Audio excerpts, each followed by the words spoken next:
Tuwangula tusome nate ssuula ya 11 ey'akatabo kano akambayiwa. Egamba nti kyosiga kyokungula. Nkwebaza okubeerako, nkwebaza okugoberera. Genda weefunireyo kopi ey'akatabo kano mu maduuka agatunda ebitabo okwetooloola eggwanga. Mbayiwa w'abayizi kawandiikibwa Walabye Kimagoba kajja kukola bulungi ddala. Nze muzzukulu wa Mugema, munnakyalo akwata ssente empya n'enkadde. Kyosiga kyokungula. Naye owange kambuuzemu kino ate. Obadde okimanyi nti okusinziira ku musaala gwa Mbayiwa gwe yali afuna, epikipiki yamulemerera okuyimiriza awo? Yalema. Munnange n'ekyaddirira kugikuba bbeeyi. Ssente ezaavaamu wuuyo awulundudde mwana ngatto, awulundudde mpale, aguze essaati, ate ziri ez'ebbeeyi. Kale ng'afaaki? Kwetegekera Ndibassa mpozi lwaliddamu okumulaba alabe ng'ate ayaka. Mpozi yagulawo ne guleediyo gugaboggola, era olwagutuusa awaka n'aguboggoza abapangisa banne bonna ne bamugirako enkofiira nti y'oyo Mbayiwa atava ku mulembe.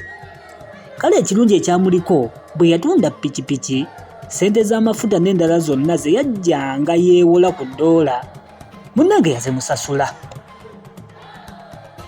Bwe yeebalaamu ng'asigazaawo essente ensamusaamu, wuuyo abassa essimu.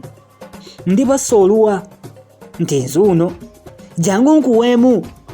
Ekyani yali akigaanyi, munnange nga bakkaanya kifo, ate na ssaawa ze banaasisinkaniramu.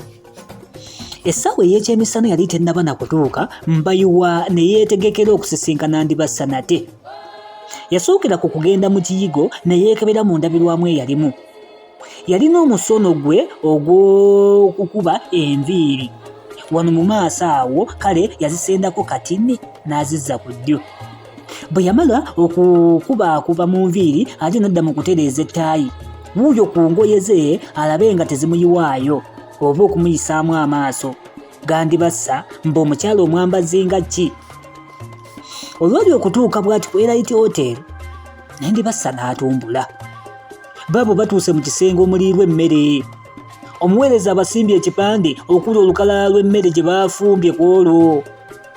Ndibassa yalondamu emmere eyaleesinzaamu ebbeeyi gye yalagiriza.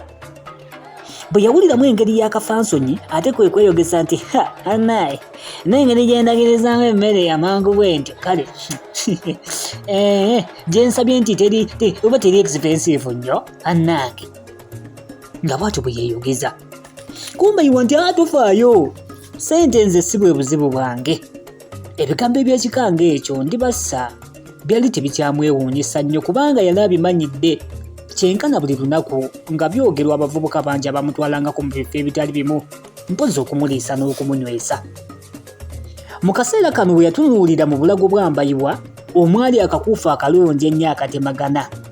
Awo ate kwe kulowooza nti anaaye ako baganzi b'abalala be baakamutonedde. Bw'atyo bwe yatunula era bwe yayogera. Ebbuba n'obusungu ne bimujimba mu mmeeme ye. N'atunuulira Ndibassa ne yeebuuza ky'anaamukolera, mpozi okubuubuuka kwe kuke. Ndibassa n'amubuuza nti ye ng'ontunuulidde nnyo. Mbayiwa n'awawamuka mu birowoozo. N'abikkirira ku bubalagaze bwe yali awulira, n'amuddamu nti lwakuba nkwagala nnyo. Ko Ndibassa nti mwe abasajja bwe mutyo. Bali bakyali mu ebyo, omuweereza n'aleeta emmere ne balya. Mbayiwa ng'amaze okusasula, baali baawukana ne balagaana okusisinkana akawungeezi bagende bombi mu kifaananyi. Akawungeezi tekaalwa kutuuka, munnange ne bagenda mu sineema. Tebaanyumira, era sineema teyabanyumira. Baavamu banyiivu nnyo, kyokka Ndibassa yasinga okusunguwala. Olw'okwagala okwemalako essungu, kale kyeyava agamba Mbayiwa nti ntwala nywemu, nze seewulira bulungi. Abasajja abasinga obungi ekibatta bwe butasobola kugumiikiriza kuyimirira ku magulu gaabwe, ne bagaana okuwa abaganzi baabwe kye baba basaba, ne bwe babeera nga tebakirina oba nga tebalina busobozi bukibatuusaako.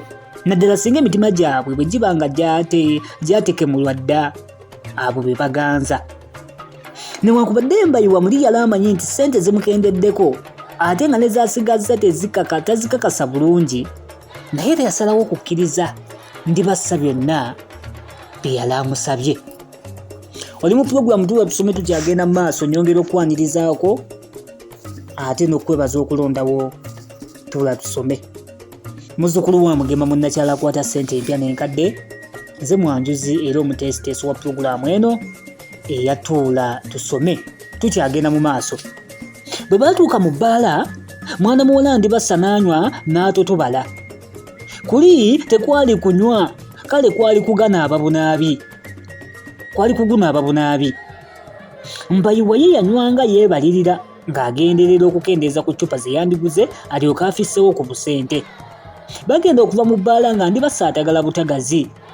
Yagendanga eno bw'ayimba ate eno nga bw'agamba Mbayiwa nti Mbayiwa nkwagala nnyo. Essawulo zaali zikonokereza mu mukaaga ogw'ekiro.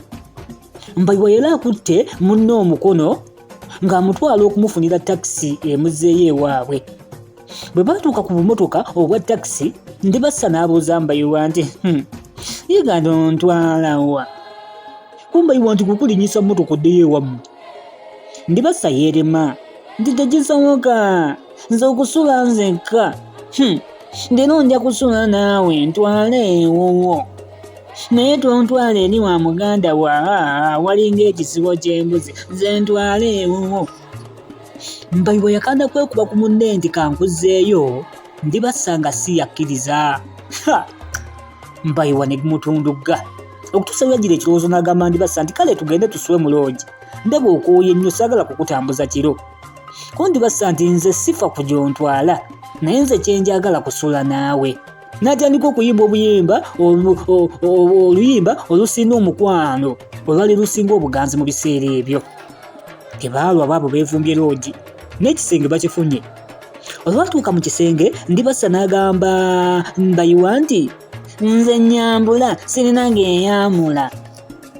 Ko Mbayiwa nti kale nno sembera eno. Ndibassa n'asembera n'addira omutwe gwe n'agussa ku kibegabega kya Mbayiwa. Awo Mbayiwa n'atandika okuwulula zipu y'ekiteeteeyi kya munne. Bwe yaleesibira emabega era bwe yagimalaayo n'alyoka akwata ekiteeteeyi bw'ati n'akimwambulamu. Mbayiwa yatunuulira ebisambi bya munne ebyali binyirira obulungi. Olwo muli n'awulira ng'ebiyenje bimutambula omubiri gwonna. N'atunula ku mabeere ga munne agaali gasongodde ng'eppaapaali ettonotono. N'afa amaddu. Era n'awulira oluyiira nga lubumbujja mu lubuto lwe ne mu kifuba kye kyonna. N'atandika n'okuweevuuma. Nze mupya mulaavu awo nga nze situukangawo okuwulira ebiyenje ebintambula mu lubuto. Situukangawuka awo ndowooza nze nkyali mupya bampe yunifoomu. Tukyagenda mu maaso n'akatabo kano akayita Mbayiwa w'abayizi. Mbayiwa omukwano gwamumazeeyo, takyalowooza ku kidala kyonna, alowooza ku mukwano gwa Ndibassa. Biggweerawa nze muzzukulu wa Mugema munnakyala akwata ssente empya n'enkadde, wenda okulanga pulogulaamu eno ekutuukako ate ekunyumire. Olwo Ndibassa yali asigadde mu kawale kokka akabbulula akalungi ennyo. Ako Mbayiwa bwe yatandika okukakwatako bw'ati, Ndibassa n'abuuza ng'abereega nti okola ki? Mbayiwa ne yeegaana nga bw'asekamu nti aha. Ko Ndibassa nga yeesaanula nti naye gundi. Ko Mbayiwa nti abafu otya ki kati? Ate Ndibassa n'agamba nti kale nange kankwambule. Mbayiwa yaliramuko amansonyisonyi, yasooka kugaana, naye Ndibassa n'amusinza obukalukalu n'amwambula. Yamwambula ng'eno bw'amunyonyogera. Mbayiwa bwe yeetiribosanga olw'obunyonyogeze. Kale Ndibassa olwo n'afa essanyu n'agamba nti nnyabo, laba mwana mulenzi nga weeyagala, kale ate oba onsanyusizza nnyo mbaayi. Alisaze nako. Mbayiwa teyali teyeetegekedde kwe kuwulira nga Ndibassa amugamba nti Mbayiwa kale bambi walungiwa. Yali takyetegekedde. Ye bannange ngenda okulaba nga gwanzaalamu omwana akufaanana. mba neesiimye nnyo. Byonna yabimugamba ku olwo Ndibassa. Mbayiwa yabuguumirira nnyo ng'awulidde okuwaanibwa okw'ekika ekyo.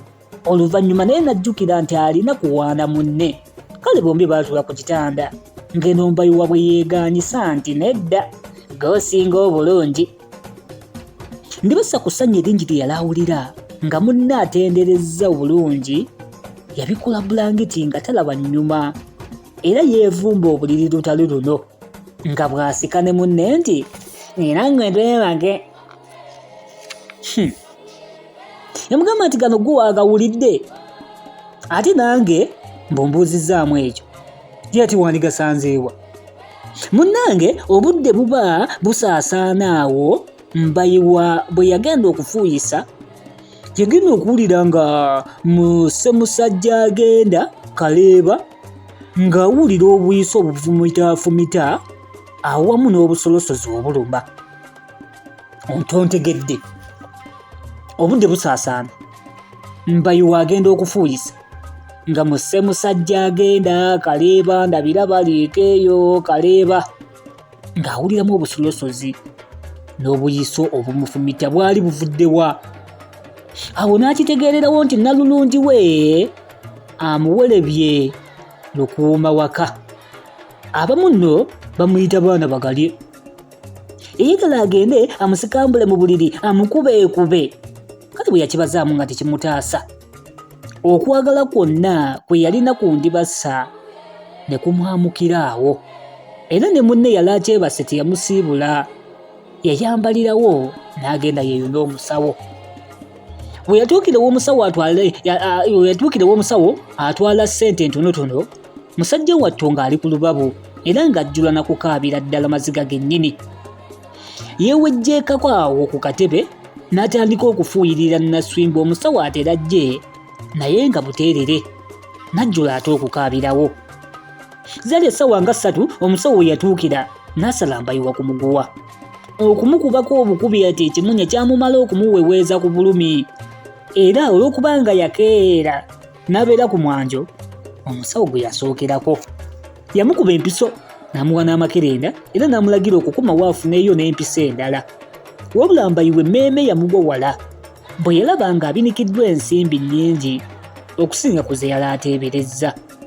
Ekirungi kiri bwe kiti nti olunaku lwali lwa 6 era olwamala okufuna obujjanjabi yaddayo buzzi waka ne yeebaka. Pulogulaamu tuba tusome ngiwunzikiddewo olunaku olwaleero essuula ekomye. Essuula egamba nti kyosiga kyokungula. Mbayiwa yasiga ssere n'akungula ssere. Obumyufu bw'amaaso si buzira ate n'omulungi tabulako kamugo.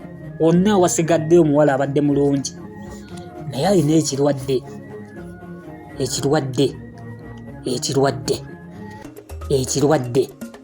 akiwerebye munne. Mbayiwa tasiibudde na kusiibula. Bikuyigiriza ki ebyo bw'obiwulira?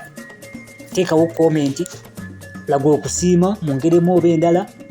Kyonna ekikutteko nga tusoma essuula eyo kikubaganyeeko ebirowoozo naffe.